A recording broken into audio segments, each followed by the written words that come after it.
আসবে পরের খবরে। 3 তৃণমূল ত্যাগীর রাজ্যসভায় মনোনয়ন পেশ।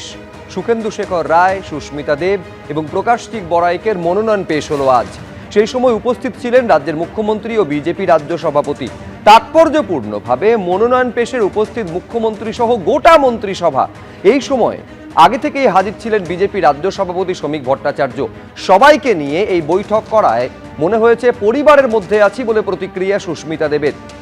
বর্তমান সমীকরণে সুখেন্দু শেখরদের ফের রাজ্যসভার সাংসদ হওয়া শুধু সময়ের অপেক্ষা।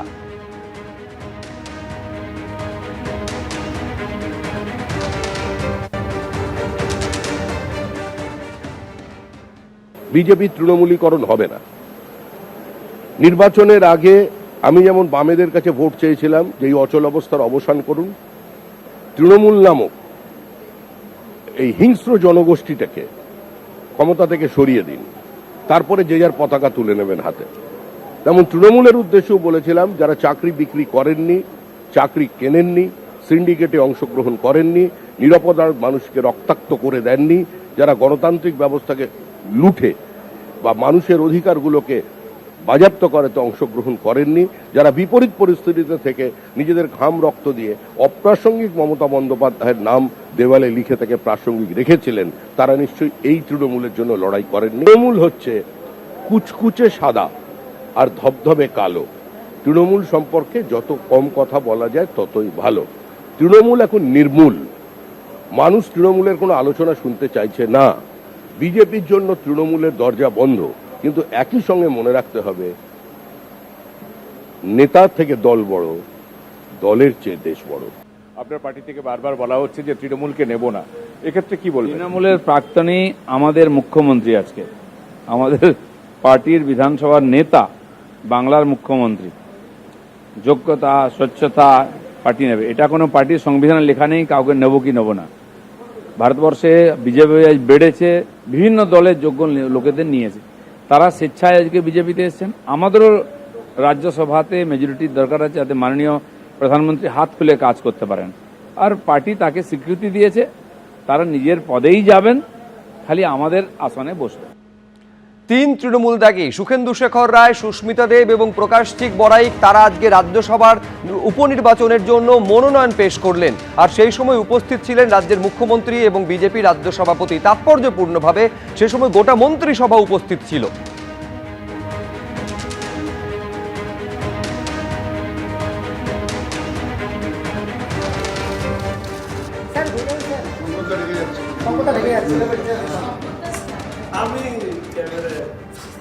বড় করে পিছনে আয় না, সামনে দাঁড়িয়ে একদম। ম্যাডাম একটু এদিকে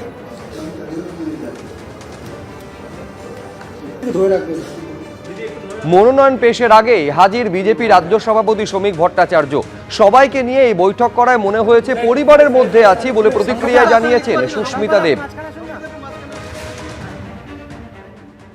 এই ঘটনা বোধহয় নজিরবিহীন যে যেদিনকে আপনি একটা দলে আপনারা যোগ দিয়েছেন তার 2 ঘন্টার মধ্যে আপনারা প্রার্থী হিসাবে আপনাদের নাম ঘোষণা হয়েছে। ভারতবর্ষের রাজনীতি আপনি করেছেন, এটা তো নিঃসন্দেহে একটা বড় বিষয়, আপনাদের কাছে একটা বড় উপহার। ইট ইজ ভেরি সিম্পল। আমি 10 জুনে রেজিগনেশন দিয়েছি, ঠিক আছে, আর আমি জয়েন করেছি 3 দিন আগে। সো আপনারা শুনেছেন যে এই 1 মাসের মধ্যে আমি কিছু দাবি রেখেছি বা কোনো প্রশ্ন তুলেছি বা কাউকে ফোন করে বলেছি যে আমাকে কি দিচ্ছেন কি না। So I am a very patient person. যখন একটা দলে পা রাখি সেই দলের প্রতি যে আনুগত্যতা থাকে সেটার মধ্যে আমি কোনোদিন কম্প্রোমাইজ করি না। মমতা বন্দ্যোপাধ্যায়ের আপনি অত্যন্ত বিশ্বস্ত একজন কোট আনকোট সৈনিক ছিলেন। আমরা দেখেছি যে অনেক ক্ষেত্রে বাইরে কোনো কর্মসূচি আপনাকে পাঠাতো, মানে সেই জায়গাটা ভেঙে গেল। সেই জায়গাটা কেন ভেঙে গেল সেটার বিভিন্ন কারণ রয়েছে, কিছু রাজনৈতিক, কিছু ব্যক্তিগত। 4th মের পরে যে পরিস্থিতিটা তৈরি হয়েছে বেঙ্গলে বা আসামে, ফ্যাকশন অনেকই আছে তৃণমূল কংগ্রেসে, আপনারা দেখতে পাচ্ছেন। আমি কারোর নাম নিতে চাইনি। কালীঘাট এগেনস্ট কালীঘাট লোকসভা, এটা কেউ অস্বীকার করতে পারবে না যে যখনই আমি প্রত্যেক ফ্যাকশনের মন্তব্যগুলো শুনেছি, ওদের মধ্যে একটা কনসেনসাস আছে, মানে সবার একমত যে তৃণমূল কংগ্রেসের যখন সরকার পশ্চিমবঙ্গতে ছিল, কারাপশন ওয়াজ র্যাম্পেন্ট। আসলে বোধহয় আপনারা দিল্লিতে থাকতেন বলে এখানে যে এই করাপশন খুব একটা খোঁজ রাখতে পারতেন না আর কি, তৃণমূলের যে এত করাপশন। আপনি তো দুটো টার্মে। ইট is very simple, it is a fact যে আমি আসামে কাজ করেছি, ত্রিপুরাতে কাজ করেছি, গোয়াতে কাজ করেছি, কিন্তু একটা জিনিস মনে রাখবেন, অনেকে জিজ্ঞেস করছেন 4 মের পরে আপনি এই স্টেপ কেন নিলেন। যার সরকার থাকে, যে ক্ষমতায় থাকে, যতদিন ক্ষমতা আছে এইগুলো তথ্য বেরোয় আসে না। মানে আপনারা জানতে পারেননি যে এইরকম। আমি বাকিদের কথা বলতে পারবো না, আমি ব্যক্তিগতভাবে বলবো যে আমি খুব কেয়ারফুলি ওয়াচ করেছি 4 মের পরে যে ধরনের অ্যারেস্ট হয়েছে, কেন হয়েছে, কি ধরনের এক্সটর্শন হতো, স্কুল কলেজের কি ধরনের ব্যবসা চলতো। পার্থ চট্টোপাধ্যায় বা একাধিক যারা মন্ত্রীরা অর্থের দায়, চুরির দায়, যাদের জেল হয়েছে, সেগুলো তো অনেক আগের ঘটনা। সেইগুলো আপনারা ঠিক। বাবুর যখন কেসটা হলো বা রেড হলো, তখন তৃণমূল কংগ্রেস থেকে ওনাকে সাসপেন্ড বা এক্সপেল করা হয়েছিল, আর বলা হয়েছিল যে আমরা এটাতে জড়িত না, পার্থবাবু জানেন। ঠিক আছে, সো একটা দলে যখন আমি ছিলাম, যে এক্সপ্লেনেশনটা আমাকে দেওয়া হয়েছে আমি বিশ্বাস করেছি। 4 তারিখে এই দল যদি আবার ক্ষমতায় আসতো, তাহলে আপনারা তো জানতে পারতেন না এই ধরনের করাপশন আছে, ফলে আপনারাও তো থেকেই যেতেনি, মানে যেহেতু জানতে পারছেন না। সি বাট অবভিয়াস, আমি নিজেকে বুঝাতে পারছি না যে একজন ভয়েস রেকর্ডিং দিবে না কেন, সুমিত রায় কে পাওয়া যাচ্ছে না কেন, এগুলো তো সব 4 তারিখের পরের ইনসিডেন্ট বলছি তো।